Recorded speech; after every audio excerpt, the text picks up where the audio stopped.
Bonjour à toutes et à tous. Je me réjouissais, il y a encore quelques semaines, de vous présenter mes vœux à l'espace Gilbert Trottier, une cérémonie traditionnelle, comme je les aime, où nous pouvons échanger en toute convivialité autour d'un verre et d'un buffet. Malheureusement, je dois à nouveau renoncer à vous accueillir compte tenu de la situation sanitaire actuelle. Je vous présente donc à chacune et à chacun mes meilleurs vœux pour l'année 2022 et veux croire que ce sera une année de confiance et d'espoir retrouvés. Plus que jamais, je vous souhaite une année pleine de santé, de projets et de réussite pour vous et ceux qui vous sont chers. Je vous propose de regarder l'avenir avec ambition et optimisme. La cérémonie des vœux est toujours l'occasion de présenter le bilan de l'année passée et d'évoquer les projets futurs. Quel bilan pour 2021 ? Sur le plan des affaires générales, je vous rappelle que vous pouvez suivre la vie de la commune en consultant notre site internet, notre page Facebook et nos publications, ainsi que le panneau d'affichage. Nous sommes heureux de pouvoir vous offrir de nouveaux services, la mise en place du baptême républicain, l'ouverture du service carte nationale d'identité et passeport, qui a été inauguré le 24 septembre en présence de la sous-préfète.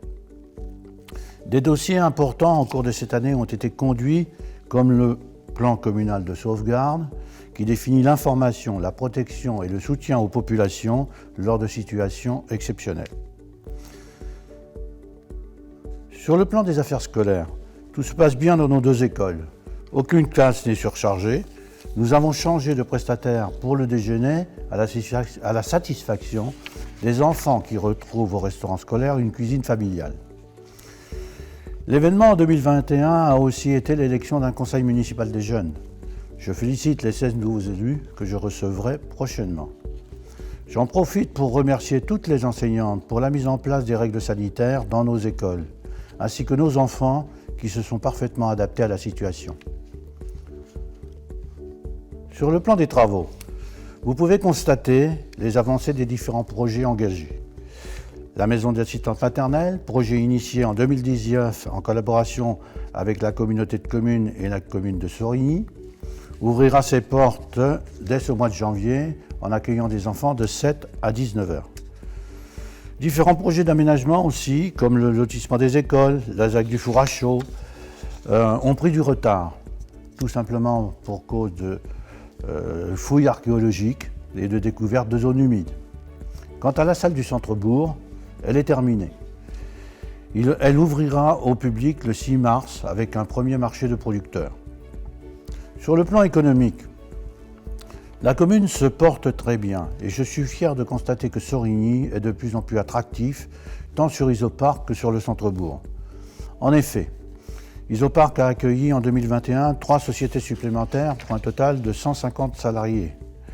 Nous avons complété les aménagements du centre routier, un modèle d'équipement avec ses installations multi-énergie. Nous accueillerons en 2022 5 entreprises supplémentaires. Ce sont environ 300 salariés qui rejoindront Sorigny, sans compter plusieurs dizaines d'emplois créés sur place. Le centre-bourg n'est pas en reste, avec l'arrivée de 6 nouveaux commerces.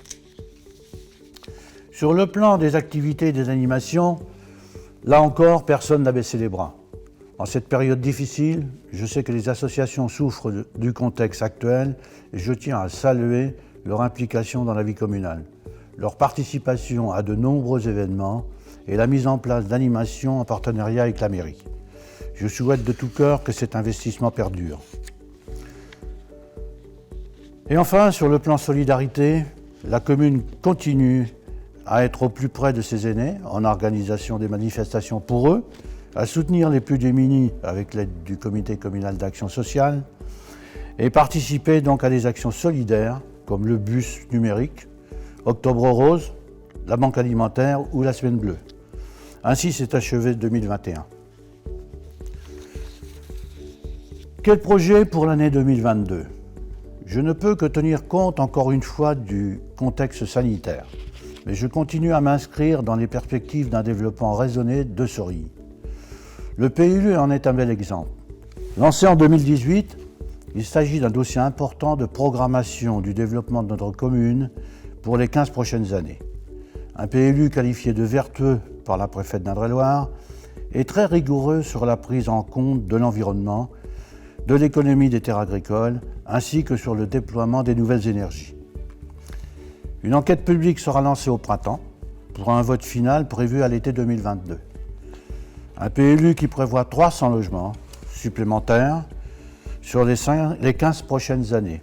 C'est beaucoup, diront certains. Non, je ne pense pas, car il s'agit de permettre à ceux qui viendront travailler sur la commune d'habiter chez nous, pour limiter les déplacements pendulaires, notamment avec la métropole. Une politique du logement indispensable compte tenu du développement d'Isopark et de notre attractivité. Il me reste à remercier l'ensemble du personnel qui s'implique au quotidien pour que notre commune soit propre et entretenue. Les services techniques, bien sûr, mais aussi les ATSEM qui encadrent nos enfants et les agents d'entretien.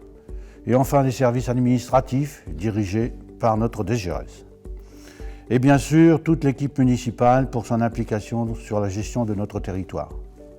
Je vous souhaite une bonne année 2022, que cette année vous apporte joie et bonheur et puisse être pour vous et vos proches une belle année. Gardons ce cap. Et comme le disait Saint-Exupéry, l'avenir, il ne suffit pas de le prévoir, il faut le rendre possible.